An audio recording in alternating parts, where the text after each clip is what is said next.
realmente é uma coisa que não vira chacota porque é uma situação de dificuldade.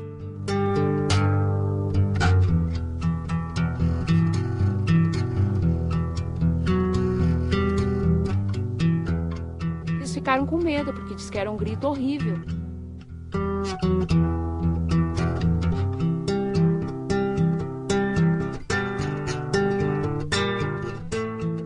Eu não vi nada, só ouvi. E aqueles gritos mais horrorosos.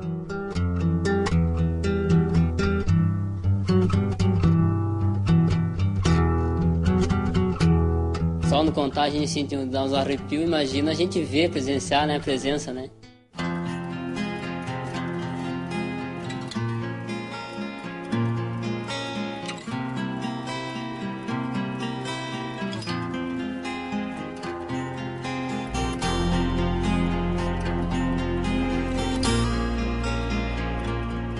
Cambará do Sul, Bom Jesus, São José dos Ausentes.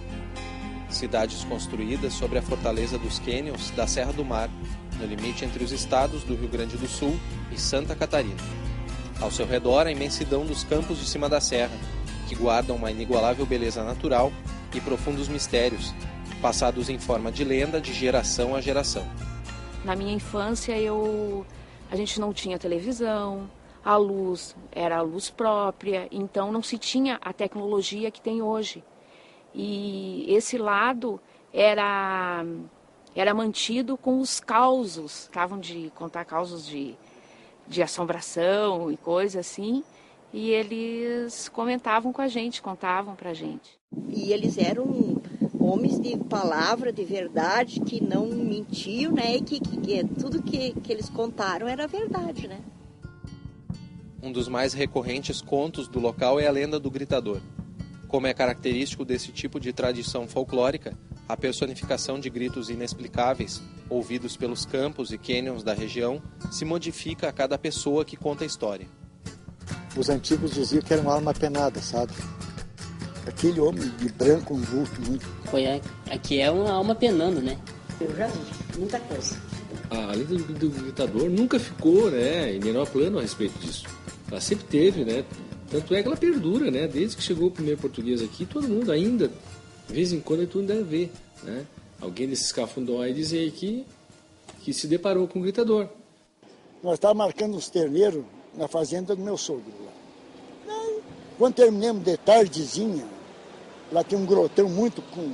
Tá um grotão lá, quase um arroio, grotão. Daí depois terminamos a marcação dos terneiros, daí já estava escuro.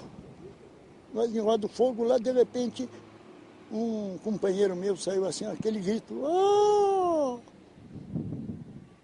Ele respondeu, diz, ó, tem gente perdida. Eu digo, não tem. Daí o outro grito. Daí meu companheiro gritou, ô vagabundo! Grita de novo, vagabundo, o que está fazendo aí? E ele, um respondia de um lado e o outro do outro.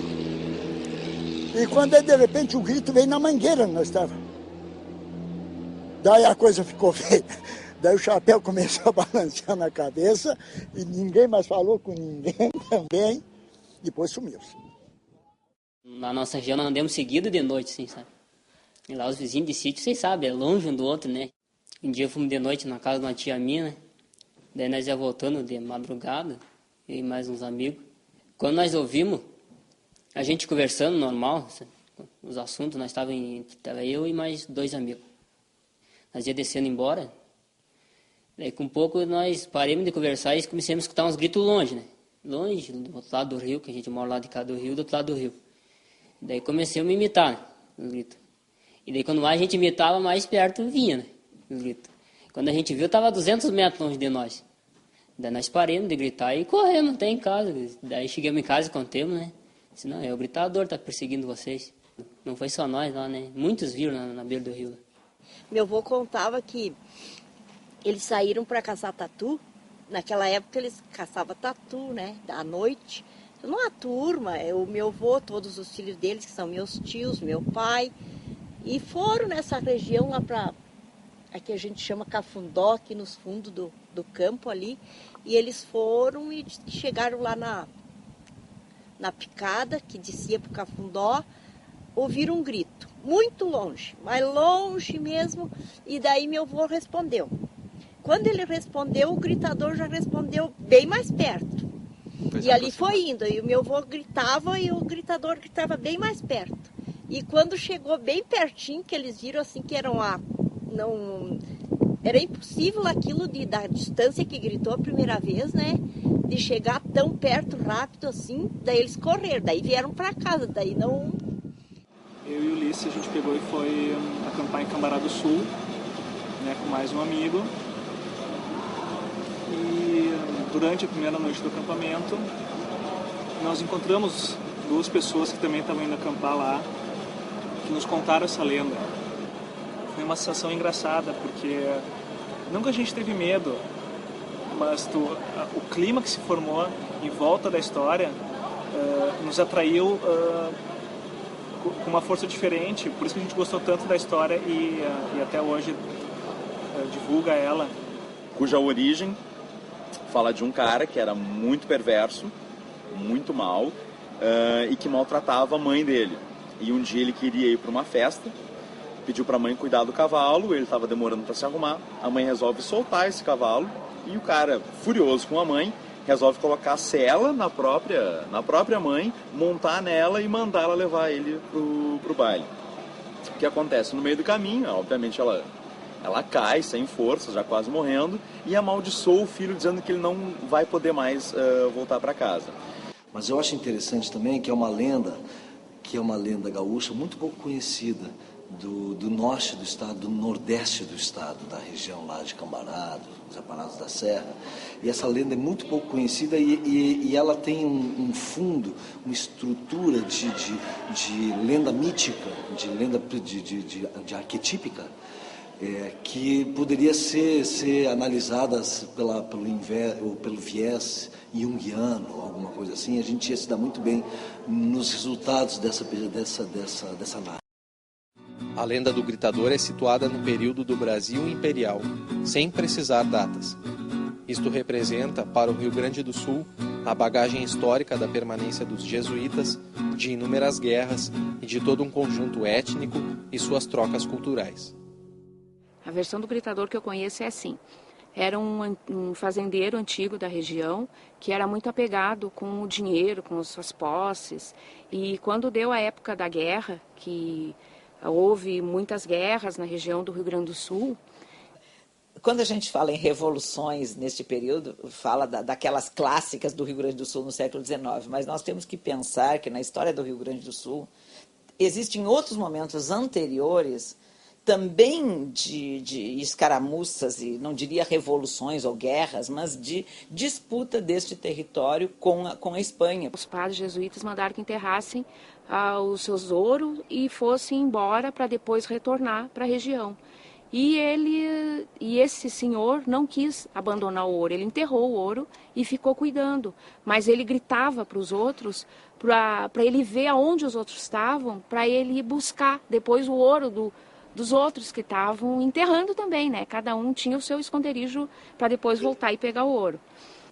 E se poderia dizer, correm lendas, né? Muitas lendas, de que os jesuítas teriam nas missões muito ouro e que este ouro, então, eles enterraram, porque ninguém acreditava de sã consciência que eles não tivessem tesouros. Os jesuítas sempre foram ricos, né? Então teriam tesouros, e se não foram encontrados, tesouro aí significando ouro, prata, pedras preciosas, coisas assim, deste valor monetário, né? Ele morreu. Daí, no caso, cuidando do ouro ali, ele não quis, morreu. E a lenda conta que quando alguém se aproxima, que começa a gritar, ou por uma maneira ou outra, ele pensa que é os antigos companheiros dele e começa a gritar. E se dirige em direção àquela pessoa que está gritando, numa velocidade muito grande, e aparece em forma de caveira e provoca um duelo com a pessoa. Então, uma violência vai gerando outras violências, né? Embora houvesse também casos maravilhosos de solidariedade. Se a pessoa enfrenta e ganha, recebe o pote de ouro dele. E se a pessoa perde, vai receber a missão de cuidar do ouro daquela pessoa e ele vai descansar daí. Essa pessoa se torna o gritador. Essa pessoa se torna o gritador. Comigo aconteceu que eu fazia de final, meu pai tinha vindo pegar o gado aqui na costa da serra, aqui na fazenda Montenegro, né?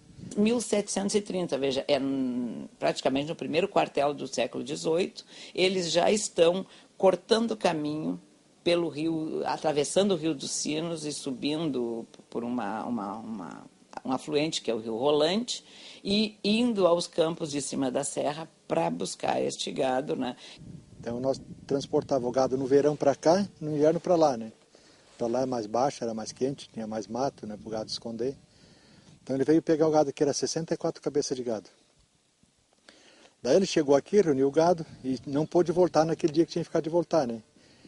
Então nós fomos abrir a porteira, isso eram umas 10 e pouca da noite também, perto das 10h30 também. Nós fomos abrir a porteira para encerrar o gado, vimos o grito do tropeiro em cima, saímos lá fora assim para olhar, escutar, ver se não estava chegando o gado, a lua era muito boa, né? Quando saímos lá na porta, para fora lá que vimos o movimento, vimos o grito do tropeiro, estralou o reio e acou o cachorro, em cima do morrão que tinha assim. Naquele tempo não tinha rodagem, era só picada por meio do mato. Porque a serra tinha uma coisa importante, o mato tem uma peculiaridade. A peculiaridade é que o mato esconde. O mato é caminho e também esconde. Quer dizer, se tu souber a trilha, tu sabe como fazer isso aí, né? E numa daquela, quando foi chegando perto, nós enxergávamos o gado cruzar no meio das árvores, assim, no vão da luz da lua. Vimos o tropel do tropeiro, o grito do tropeiro, acou o cachorro, estralou o reio.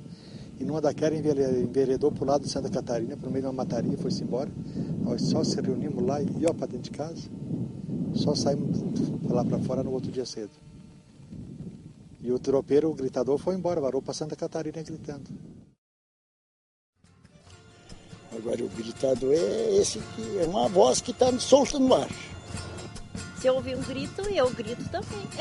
E se chegar mais perto? Não, mas daí eu corro. A gente não responde. Exatamente. Não dá para responder pro gritador. Não se mexe com quem está quieto. Quem sabe pode haver algum fundo de verdade. Vamos deixar a dúvida, né? Vamos dar o direito da dúvida e da crença da população, né? Assim, a lenda vai continuar.